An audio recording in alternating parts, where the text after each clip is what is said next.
Section 13.6 is titled Compound Inequalities. First, we have to review inequalities, and then we'll get to the compound later. But an inequality just means that we're using less than's, greater than's, less than or equal to, or greater than or equal to. That little line underneath is the equal to part.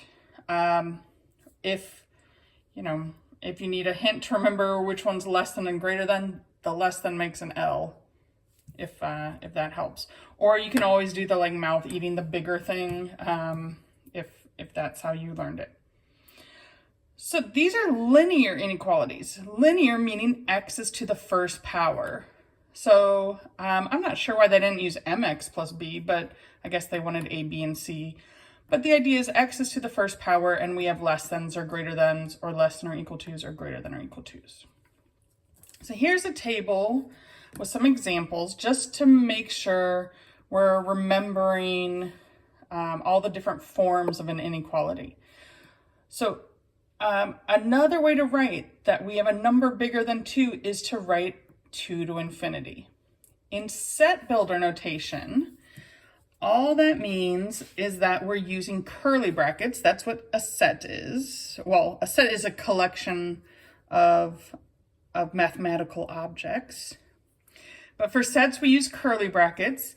And this is read the set of all x, and then that vertical line is such that. So that vertical line we read such that, and then whatever property. X is greater than 2, or x is greater than or equal to 2, or x is less than 2, or less than or equal to 2.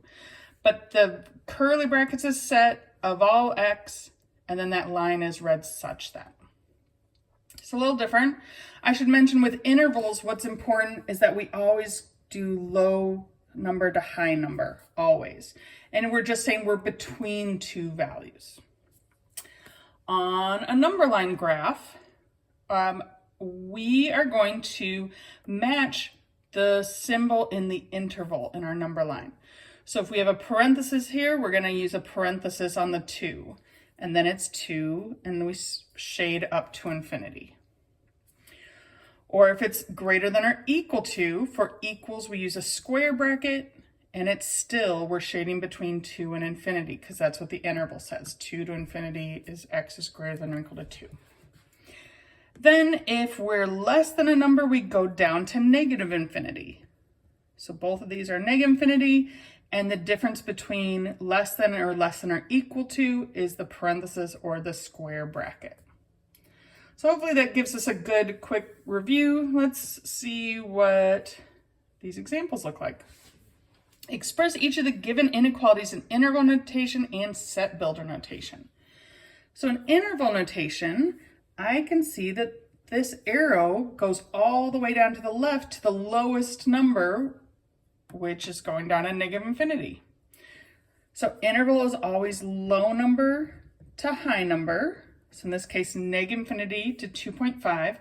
And we're going to match the symbol on the line, which is a parenthesis, which means that we're not equal to 2.5. So our set builder notation is the set of all x such that, and we're less than 2.5. So x is less than 2.5 and not equal to. You can also, if it helps, match with up here, right? Like this one looks sort of like this one with just some different numbers. So then I use less than in my set builder and an interval that starts at negative infinity.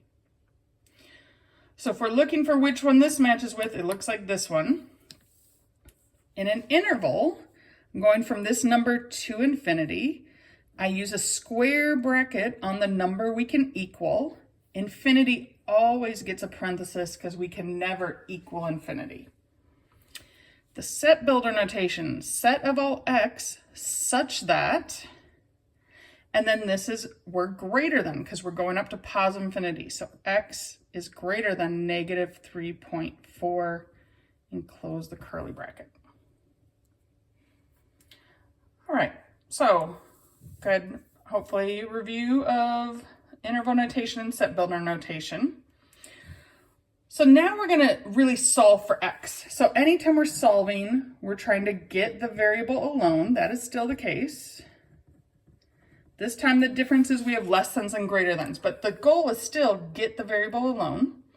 So we're gonna add or subtract from both sides, multiply or divide both sides, but there's one important distinction is when you multiply or divide by a negative, you have to flip the inequality. So for example, if we start out with negative 2x is less than 6, to solve this, I would divide by negative 2, and what happens is it flips to greater than. So multiplying or dividing by a negative flips the inequality. Now, adding and subtracting negatives does not do that. Equality. It's just multiplying and dividing. And if we think about it, let's just pick a number bigger than negative 3. Let's pick x equals 0. Negative 2 times 0 is less than 6. So that seems to agree with this. Let's try a number less than negative 3, like negative 4. Negative 2 times negative 4 is 8. That's not less than 6. So maybe, hopefully that example is a refresher and convinces a little bit that like, oh yeah, multiply and divide by negative, we gotta flip it. All right, so we're going to solve the following linear inequalities, express the solution set in all of the different ways. All right, first, we're trying to get x alone, right? Solve means get the variable alone, but first I gotta get the variables together. So I need, it's up to you. I'm gonna subtract 7x. I need all the variables on one side. Some people always like to get x on the left side. Some people would subtract x here and move it over here. Either way is good. I'm gonna subtract x. So then it's negative 6x plus 6 is greater than or equal to negative 3. Still trying to get x by itself, but at least now there's just one x. And now we're going to subtract 6. So negative 6x is greater than or equal to negative 9. To get x by itself, I got to divide by negative 6 on both sides. Dividing by a negative flips the inequality.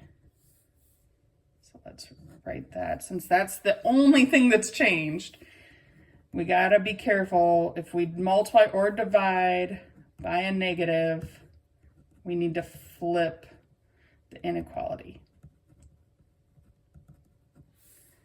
Okay, so now instead of greater than or equal to, I have a less than or equal to.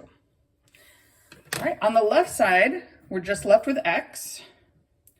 Now it's less than or equal to, and now we have to simplify this. The negatives cancel, so that's easy. And then I'm going to divide by 3.